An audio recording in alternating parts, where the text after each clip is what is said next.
जी। आकाश जी भोपाल से।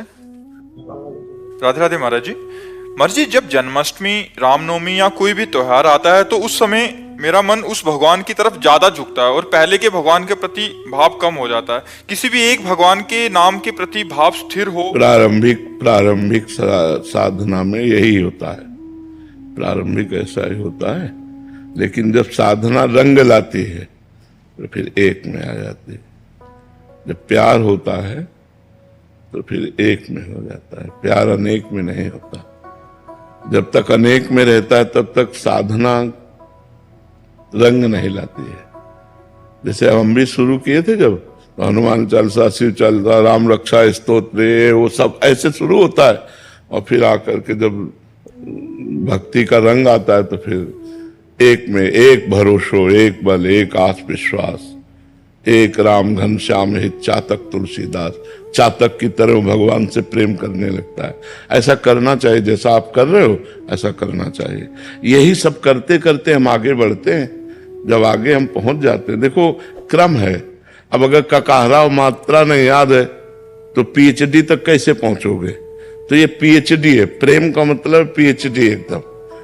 अब उसमें डूब रहा है, अब वहां तक पहुंचने के लिए जो ये रास्ता है वो तय करना होगा।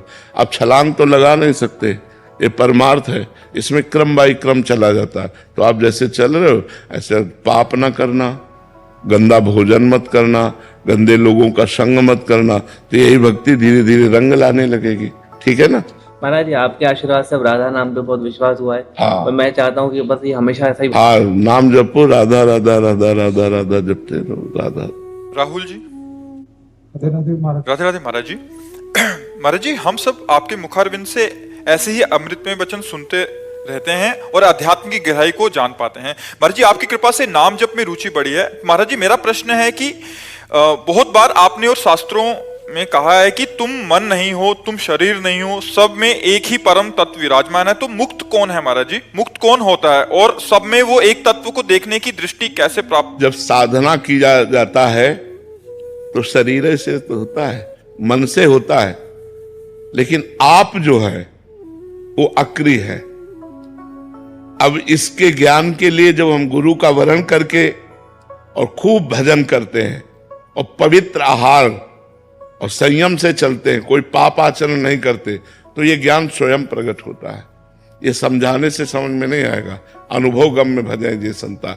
जैसे आप हो तो आप शरीर नहीं हो, पक्का है ना, क्योंकि शरीर के भीतर कोई है जो निकल जाता है, कहा जाता है वो निकल गया, जो था वो निकल गया। वो जो था, जो निकला, वही परमात्मा है और वही आप हो। शरीर को लेकर आप अपने को मनुष्य मान रहे हैं, जो पावर है आपके अंदर, जैसे पंखा, लेकिन पावर क्या है? बिजली, हाइड्रोजन, पावर क्या है? एसी, पावर क्या है? सब में एक ही है ना।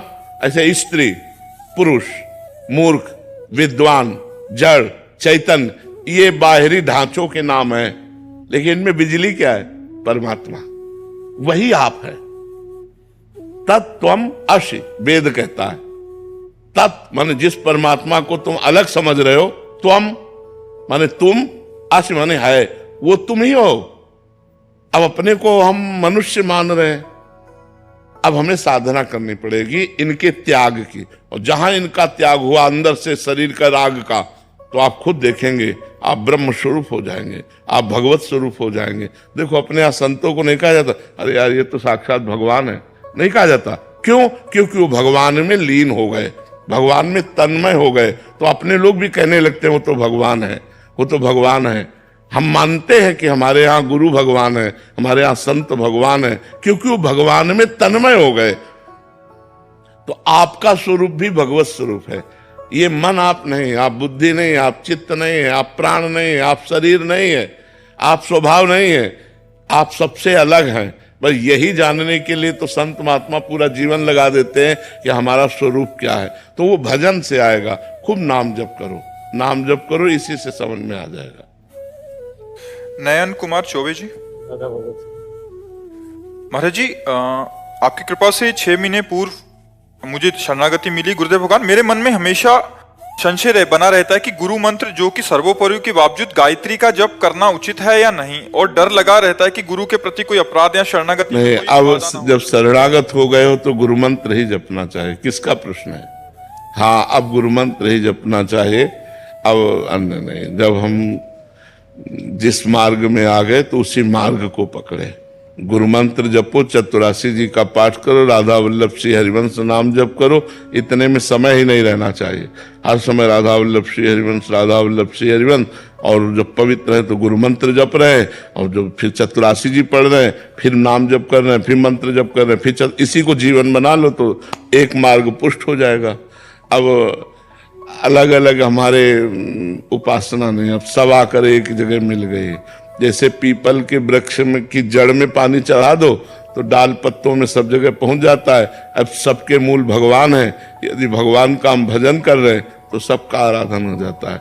मतलब अभी तो आप प्रारंभ किए हैं, अपने लोग तो ब्राह्मण के घर जन्म हुआ था तो गायत्री अनुष्ठान किए हैं, यज्ञोपवीत धारण करके, ब्रह्मचर्य व्रत लेकर के, 108 कुशा पकड़ करके पूरा सब, वो सब करते करते करते करते जब यहाँ आए तो अब सब छोड़ करके केवल श्री जी, केवल लालजू श्री जी उन्हीं चरणों में। तो बड़े भाग्य से उपासना मिलती है। अब उपासना में आ गए हो तो अब आ जाना चाहिए, अब इसी में जपना चाहिए, इसी में रहना चाहिए। संध्या काल में बैठे तो बस गुरु मंत्र का जप करें, अब गायत्री जी का विश्राम कर दो और गुरु मंत्र का जप करो। अभिजीत जी, श्री हरिवंश महाराज जी, महाराज जी, सही और गलत की पूरी जानकारी होने के बाद भी मन केवल गलत मार्ग पर ही जाता है महाराज जी। ऐसा है, ऐसा है, यही तो बड़ा विचित्र खेल है। बोले हमें जानकारी नहीं थी, गलती हो गई, तब तो बात समझ में आती। काम है, क्रोध है, रजोगुण समुद्भवा। ये काम ऐसा है, ये क्रोध ऐसा है, ये लोभ मोह मद मत्सर ऐसे हैं, चाहे जितना ज्ञान व्यान हो सब एक बगल में कर देते, अपनी मनमानी करवा देते। अगर बच सकता है तो भगवान बचाते हैं, भगवान का नाम बचाता है। इसीलिए हम सबसे कहते हैं नाम जप करो, नाम जप करो, राधा राधा राधा राधा राधा। नहीं तो जानकारी है लेकिन उसका प्रयोग नहीं है। प्रयोग के लिए बल चाहिए, वो अध्यात्म बल से, क्योंकि जानकारी का हम प्रयोग नहीं कर पा रहे। सबको जानकारी, बहुत जानकारी है, कोई ऐसा नहीं जिसको जानकारी ना हो। देखो, सबसे बड़ा ज्ञान संसार में सबको मरना है, ये जानकारी किसको नहीं। संसार में कुछ भी लेके नहीं जाना है, ये जानकारी किसको नहीं। अच्छे कर्म करोगे अच्छा फल मिलेगा, बुरे कर्म करोगे बुरा फल, ये किसको जानकारी ले। हमें लगता है सबको जानकारी है, छोटी छोटी बातें तो सबको। और इतनी जानकारी अगर प्रयोग में आ जाए दिमाग में तो महात्मा बन जाए वो। यार यहां से कुछ जाना नहीं तो झगड़ा क्यों करना, चोरी क्यों करना, घूस क्यों लेना, किसी की हिंसा क्यों करना, पाप कर्म क्यों करना। नहीं करूंगा भाई, कुछ लेके थोड़ी जाना है। हम धर्म से चलेंगे, ईमानदारी से चलेंगे, दूसरों को सुख देंगे। लेकिन भैया ये जानकारी दूसरों को उपदेश देने के लिए है। अपने लिए जानकारी जो है वो प्रयोग में तभी आएगी जब भजन करोगे। भजन के बिना जानकारी का सही प्रयोग नहीं हो पाता। भजन करो। महाराज जी, गुरु दीक्षा जो मिली हुई है गांव में, जो गुरु जी उनसे लिया, पर मन जो है वो एकदम चंचल होता है। मंत्र करो, पूजा पाठ करो, श्री जी घर में लड्डू गोपाल उनका स्नान करो, पूजा करो, तभी भी मन भागता ही रहता है। देखो, मन मानेगा नाम जप से। हमारी बात पकड़ो। अगर हमारे समय राधा राधा राधा राधा राधा राधा राधा, वो कुछ कह रहा है, हमको एक नहीं सुननी उसकी, राधा राधा राधा राधा, तो कंट्रोल में भले कर पाओ, नहीं तो तूफान को रोक लेना सहज है, मन को रोक लेना सहज नहीं है। बहुत बेईमान है, बहुत बेईमान। जिस इंद्री से मन मिल जाता है उस इंद्री का वो काम करवा लेता है तब तक जब तक हमारा भजन परिपक्व नहीं होता। तो इसको देखा है, ये इतना बेईमान है, जो बात पकड़ ले वो हट करके हठी है, चंचल भी है और हठी भी स्वभाव का, जिद्दी स्वभाव का है। वो जिसकी हट पकड़ ले वो करवा के मानेगा। बहुत विचित्र है। ये सब लोग देख रहे हो, आप मन की दशा को तो देख रहे हो ना। हम एक दूसरे की गलतियां निकाल सकते हैं, लेकिन जो ईमानदारी से अपनी गलती देखें तो हमें दूसरे की गलती देखने की फुर्सत ही नहीं है। तो नाम जप के बिना हम मन को कंट्रोल नहीं कर सकते। जब हर समय परम पवित्र भगवान का मंगलमय नाम चलता है, राम राम राम राम, राधा राधा राधा राधा, कृष्ण कृष्ण कृष्ण, तो इससे जो पावर होता है वो पावर फिर रोकता है मन को, फिर रुचि नहीं रह जाती। आप नाम जप के देखिएगा, आगे चलकर ऐसा होगा कि खान पान और संसार की रुचि नहीं रह जाएगी। नाम जप से बात बनती है। नाम जप करो, जितना नाम जप करोगे उतना ही अपनी जानकारी का सही प्रयोग कर पाओगे। और नाम जप नहीं तो जानकारी सब है, लेकिन गलत कार्य रोक नहीं सकते। ये तीन ऐसी चीजें हैं जो बड़े बड़ों को फिसला देती हैं, कामिनी, कंचन और कीर्ति। ये तीन ऐसी हैं जो बड़े बड़ों को फिसला देती है, इसलिए नाम जप करो। महाराज जी, इच्छाओं का आपका ये समन कैसे हुआ महाराज?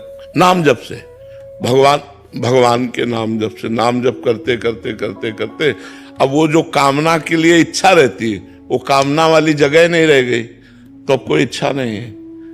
जो कुछ उचित आया उसको प्रसाद पा लिया शरीर पोषण के लिए, नाम जप के प्रभाव से अब कोई महत्व नहीं रह गया। अच्छा, वैसे चाहे थोड़ा महत्व रह ही जाता, लेकिन अब जब मरने का रोज हम अपनी तैयारी रखते हैं ना, तो कोई महत्व नहीं है, क्योंकि हमारी दोनों किडनी फेल है, अब डायलिसिस होता है, तो अब यह कि कभी भी मर सकते हैं, कुछ हमारा है नहीं, शरीर छूट ही जाएगा, तो एकदम एक मतलब शून्य में आ गए हैं। अब जैसे भगवान चलावे वैसे चलावे। अब कोई चाह नहीं है कि यार ये दवा मिल जाए या ये खाने को मिल जाए। अब पता है अब जाना है, यहाँ से जाना है, तो बस जितना बन जाए परोपकार बन जाए, जितना बन जाए भगवान का भजन बन जाए, जितना बन जाए दूसरों को सुखी कर दे, बस यही एक भावना रह गई। और तो राधा राधा राधा। पर जी हमें भी पता है सबको कि जाना है, बट फिर हमारी क्यों रुचि उसी ओर है? क्योंकि अभी पक्का पता नहीं जाना है। आपको पक्का पता नहीं जाना है, यह कि अरे यार कहीं 70 80 90 में जाना है, हमें तो पक्का पता है कि अब जाना है। तो अब ये लगता है कि जैसे गाड़ी के पहिए टूट गए हैं, तो अब कितना चलेगी, दोनों फेल है तो कितना चलेगी, टपने लगेगी महाराज। ये बात जरूर है, इस टपली लगी है। प्रियालाल की ठाकुर जी की कृपा की स्टपनी लगी है, वो बिना पहिया के भी दौड़ा सकते हैं। मूकम करोति वाचालम पंगुम लंघयते गिरिम यत् कृपा तमहम वंदे परमानंद माधवम। वो मूक को वाचाल कर दे, पंगु को पहाड़ चढ़ा दे, वो बड़े करतुम अन्यथा करतुम है।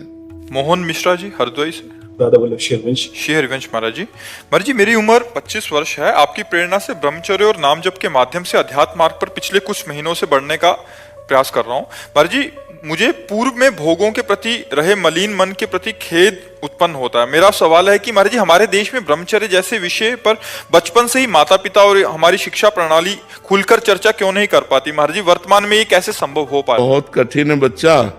जब उसको चर्चा करो तो लोग उसे दूषित बात समझते हैं। नहीं, जैसे कहा जाए अपने कि भाई आप लोग को एक अवसर मिला है।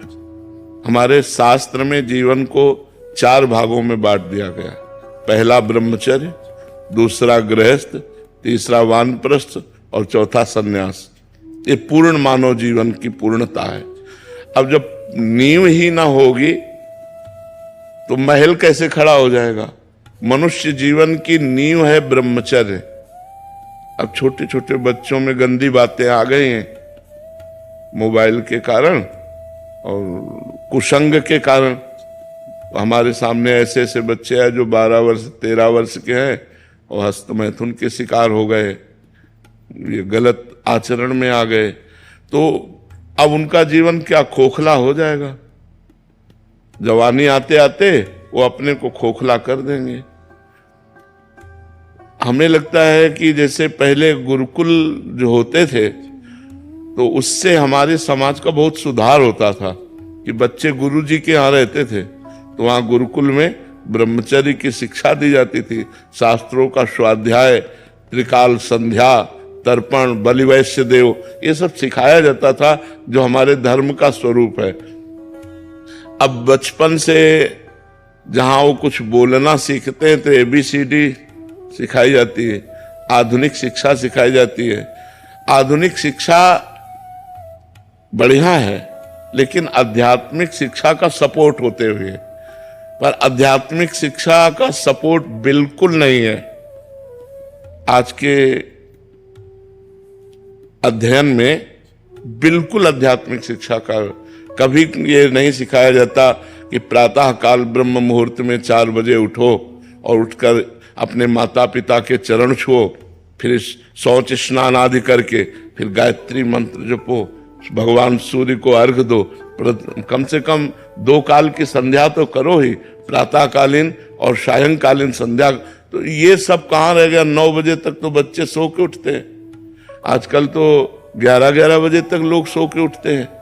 अगर बच्चों को जगाया जाए तो वो जगने के लिए तैयार नहीं।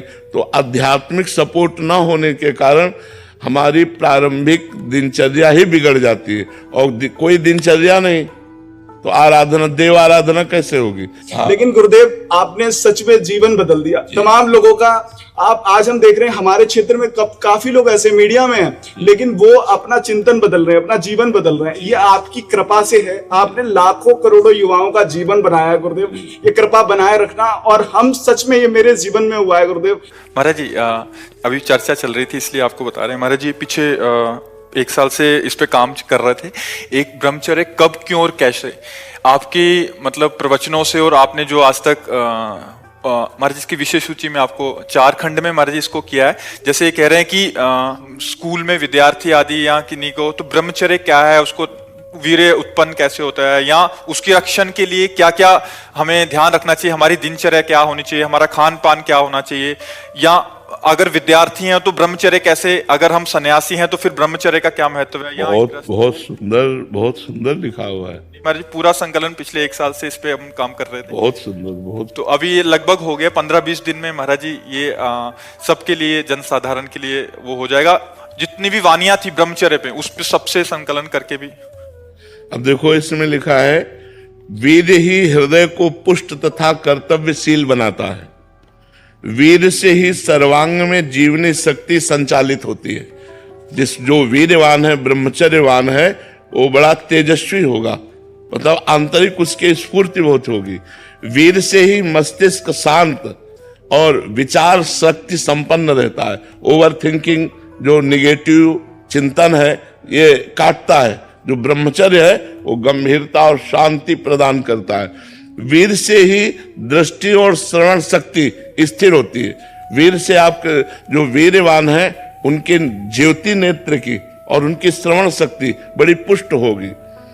वीर से निर्भयता आती है, वीर से स्वतंत्रता आती है, वीर से उत्साह बढ़ता है। वीरवान साहसी होता है, वीरवान पराक्रमी होता है, वीरवान आलस्य रहित होता है, वीरवान को रोग दबा नहीं सकता, वीरवान निर्बल नहीं हो सकता, उसके अंदर आत्मबल होता है, कलुषता नहीं होती, दंभ नहीं होता, पाखंड नहीं होता, अज्ञान नहीं होता और अविनय नहीं होता। वीरवान विनयी होता है। दुर्गुण दुराचार्य भाग जाते हैं जो ब्रह्मचर्य रहते हैं। जो वीरवान है वो हर कार्य की सिद्धि कर सकते हैं। जो ब्रह्मचारी है वो हर कार्य की सिद्धि कर सकते हैं।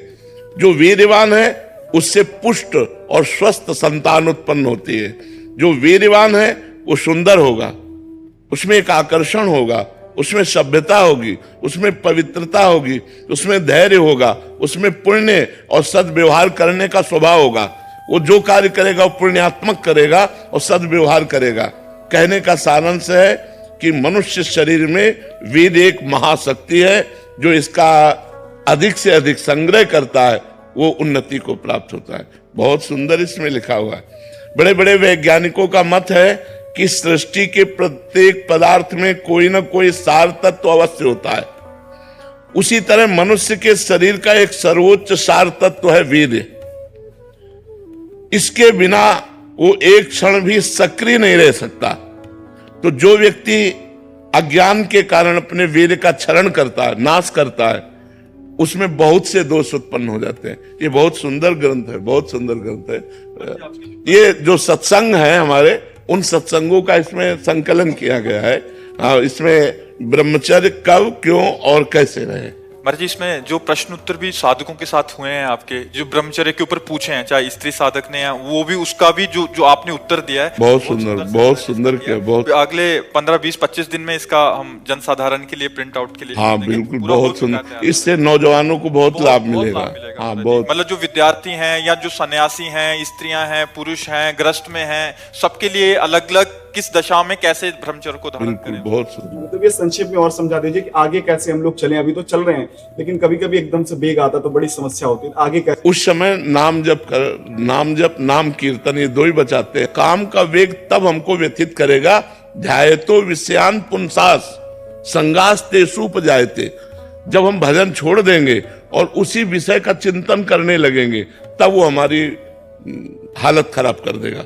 और अगर हमारे अंदर काम का वेग आ रहा है और हम भगवान नाम कीर्तन करने लगे, सत्संग सुनने लगे, मतलब अपने को, दिमाग को हमको उसे हटाना है हमको, या किसी संत से मिल गए, भगवत चर्चा करने लगे, कुछ ना हो तो मोबाइल से सत्संग लगा लो। कुछ ऐसे सत्संग रखो कि अलग अलग दवा, जैसे मन चंचल है तो क्या करना चाहिए, अगर हमारे अंदर काम आ रहा है तो क्या करना चाहिए, हमारे अंदर धन का लोभ आ रहा है तो क्या करना चाहिए। अलग अलग विषयों में एकांतिक में चर्चाएं हुई, वो चर्चा अलग अलग रख ले, और जब हमारा मन जहां परेशान करे वो चर्चा सुन लेना चाहिए।